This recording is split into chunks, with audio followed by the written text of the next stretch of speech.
Welcome back. Breaking news. Samron dumbass Mamdani banned guns, and now, moments later, machete gang invades all subways and start attacking people. So let's go ahead and get into this video, shall we? Following tragic mass shooting in a Manhattan office building on Monday, controversial New York City mayoral candidate Zohran Mamdani is now responding to his past calls to defund the police. Listen.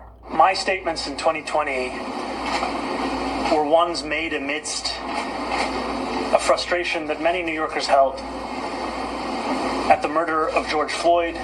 3 boroughs, 5 days, and 3 teenagers. Marquise Byfield, Jonathan Mello, and one still fighting to live with what happened. This is what's really happening in New York right now, and nobody's connecting it. Queens, a 15-year-old boy shot on the subway, now paralyzed. Same conflict from months ago that was never resolved. Bronx, Jonathan Mello, 17 years old, poked up weeks before his graduation. Police say tensions were building before it happened. Brooklyn, Marquise Byfield, 16 years old, unalived inside a bodega during a dispute. This isn't random, it's the same pattern. Problems don't get resolved, tensions build, and young lives get lost in the end. I gotta know what these little 15-year-old boy on the train. They killed the guy at the bodega. Yeah, these little gang members. I gotta watch them. I saw that one, the bodega one. They killed the bodega. Nigga, they shut down the A train for mad long. They shot somebody on the train, bro. 15-year-old. We were saying they, but what the news ain't saying is that it's all gang. It's all gang.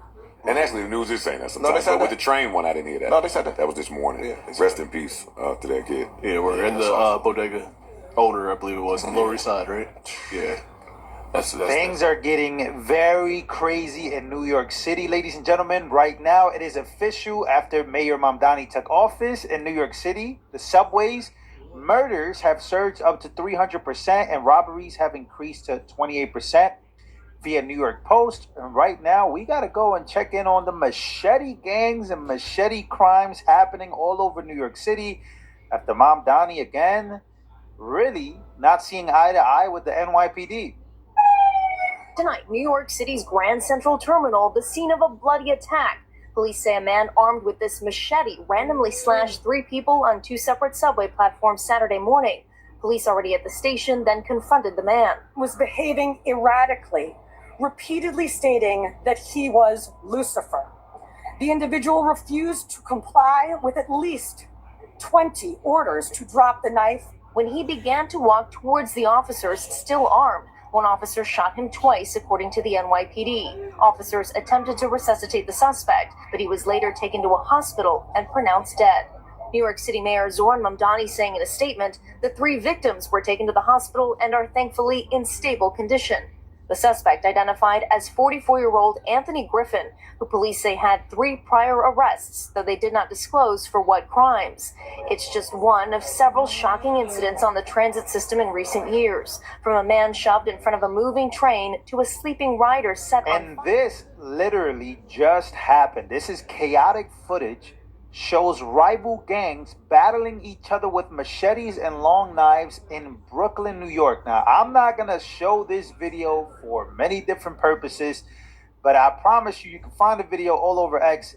It is one of the wildest videos. You can see they're literally approaching each other, fighting in broad daylight. What is going on? Also, apparently, many different people are complaining and saying that a lot of the crime happening in New York City is being underreported ever since Mamdani took office. Now, this should be no surprise, as there was a bunch of people fired in Washington, D.C. for literally not reporting crime directly, so it wouldn't basically, haunt the last administration because of it. Now, what is the NYPD doing in Mamdani's America? Well, while the NYPD is not getting a lot of new recruits under this current mayorship, NYPD officers are now getting official training on how to properly, wrap hijabs. So while we have knife-wielding fights, machete fights, gang fights, less centers and education in New York City, well, this is what the NYPD is being told they have to do. This almost feels illegal to know after a car accident. Never sue the person who crashed into you if you want to potentially get a six-figure payout. There's an easier way you could get a way bigger check without suing, going to court, or dealing with insurance directly. Listen, if you've been in a car accident in the past year, even if it seemed minor, even if you were a passenger, what I'm about to share feels like information you're not supposed to have and could help put thousands, maybe even hundreds of thousands more into your pocket. After a car accident, there are two paths everyone knows about. Deal with insurance and take whatever they offer, or sue the other driver, pay thousands in upfront legal fees, and wait years for a payout. But there's something happening quietly in 2026 that insurance companies are not comfortable with. A growing number of accident victims are getting paid the maximum amount they may be owed without having to go to court, deal with insurance directly, or pay any expensive upfront legal fees. Here's how you may never have to worry about money again after an accident. It's called the 2026 Compensation Service. We recently launched it across a couple more states to help victims get the maximum amount they could be owed without the usual hassles of dealing with insurance directly, going to court, or paying expensive upfront legal fees. The only catch is we're only looking for 10 more accident victims who want to try this service and potentially get paid their full compensation quickly. Take Dante's story. Insurance offered him $3,900 after his accident. He was about to file a lawsuit against the other. So I'm going to take a little example. So ideally, there's different ways, by the way. You can fit it how you want to, but you can make one side short, one side long, right? And then you put it over and over around your face. And some days you get creative. You can put a pin. I freestyle everything I do, as you can see. And then just tuck it in right here. And you wrap it around your quarters. Nice. Hope you guys learned a lot right there, ladies and gentlemen, as to what is going on. Now, again, we know about the machetes and what's happening in New York City. Here is the machete attack in Brooklyn, where I just don't understand what's going on. So apparently a machete attack in Brooklyn, the suspects are still on the run.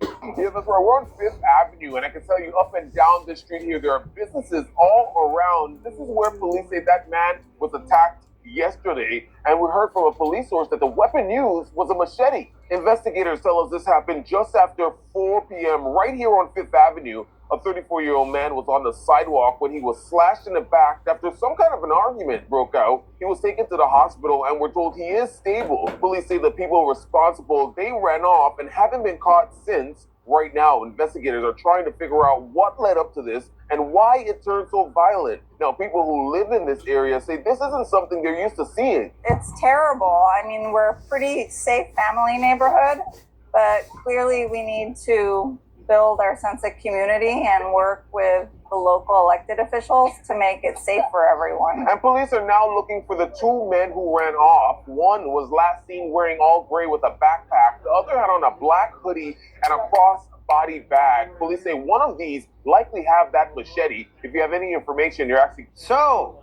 that's what's going on. But Mayor Mamdani is bragging about the guns being taken off the streets.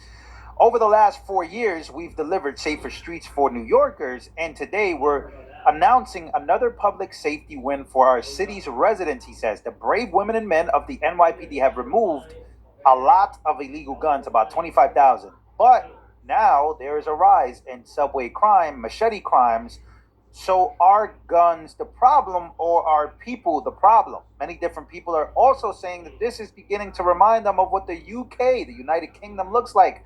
When you take the guns away from the citizens, but yet there are still crimes and many different things happening. So what is the real story? People are still being shot, people are still being robbed, and yet the gun laws have never been stronger.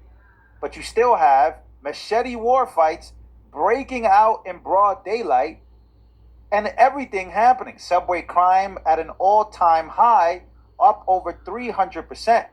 So Has New York City gotten safer or has it gotten more dangerous under Mamdani? Here's another famous incident. Mamdani's New York. A 13-year-old was attacked with a machete as well during a dispute-turned-robbery outside Rufus King Park in Queens. He has been hospitalized. He is in stable condition and no arrests have been made yet. Again, small machetes, small knives. New York City, the guns are coming out, but the crime is beginning to pick up with different weapons of basically destruction of human life. Does Mamdani actually care? Do they actually even really care about this? Right? Mamdani and his squad want to defund the police while our kids get hacked in parks. This isn't compassion, it's chaos. Vote him out before more blood is spilled. Again, huge kitchen knives, machetes, gangs, fights all over New York City. And what's something else that we got to talk about is most of these crimes are being unsolved. A lot of these crimes are being unsolved and happening day by day where we don't even know who these people are right after they happen. And it's happening with young kids. A lot of young kids are going through these motions. How do we fix that? Mamdani's plan is to bring in social workers. The social workers are supposed to come in to these crime scenes to help. A lot of the things that give New Yorkers concern is especially happening in our subway system. And these are not incidents that might necessarily be categorized in CompStat or as a crime, but they are moments that showcase a mental health crisis, a homelessness crisis. And we have asked police officers to be the ones responsible and to respond to that, even though these are the same officers who signed up to respond to shootings, to respond to murders, to respond to serious crimes across our city. So our vision for a Department of Community Safety, the DCS, is that we would have teams of dedicated mental health outreach workers that we deploy to the 100 stations with the highest levels of mental health crises to respond to those incidents and get those New Yorkers out of the subway system and to the services that they actually need. We have put together a proposal for the entirety of this department that puts the cost at about $1 billion for this new department. How many people? Would you be able to find them? We are confident of our ability to find them because we know that if you actually pay people what they're worth for this job, there are so many who are interested in responding. And we have the benefit of learning from the model in Oregon, where they decoupled mental health response from the police department, and they found they were able to respond to more than 90% of those calls without police involvement. You always could call upon them, but knowing that the first instinct would be able to respond to them without asking the police to do so, it changed their nature. So, this explains why subway crimes have risen more than 300%. How in the world is this working out? He doesn't want to deal with actual crime or actual violent criminals. What he wants to do is take the NYPD out and have social workers who don't have guns and can protect themselves to go and handle this. But how can you handle it if we already taken out the guns, but yet the crime is still going to grow and people are still going to be violent? There is something else. I would agree that there is mental health crisis in the United States of America. But would the Bukele effect actually work in New York City? Nobody wants to do it. Nobody wants to actually lock up violent criminals who cannot be trusted in society. We got kids, we got so many bad things happening, but yet he wants to bring in social workers and people and replace them with the NYPD. Okay, how are we going to deal with it? Ladies and gentlemen, New York City is in trouble, I think, for the long run, when you have actual young gang members that needed to be dealt with from the very beginning. Not now as grown adults. We, right, because I grew up in the hood, I know what this is like. I know what goes on. We need to install more community centers, more opportunities, teaching kids about businesses, money, what to do, how to be a good character. But now, what are we doing? We're just babying grown men doing things that they know are bad for the community. Bad. I was once headed down this road. I know what it's like. What you need is actual tough love. What you need is corrections. What you need is, from the beginning, teaching young men how to be men. I don't know if Mamdani, again, because he didn't grow up in New York, it's going to be hard for him to understand. He thinks that he knows the system. He doesn't. He doesn't. Ladies and gentlemen, New York City Again, where are we going? I'm praying for the best. I just am. I'm praying that Mamdani figures it out because he is the mayor. Just like I would hope that other people who don't like Trump pray that he figures it out as well. I would recommend you guys 100% tax-wise, 100%. It's so hard to tackle the IRS. I don't know how you guys pulled it off. All I know is that I am so appreciative. You guys saved my life. You really did. You've been a miracle, a godsend. I cannot thank you enough. You've given me a new, hope and lease on life. Any advice I would give anybody is to let tax rise do their job. Keep doing what you're doing, and it's a big difference in people's lives. Every single person at TaxRise, from the janitor to the boss, everybody, Michael McLeod loves you, and you guys are the best. I can't even explain how grateful I am to you guys for everything that you've done for me. So thank you so much.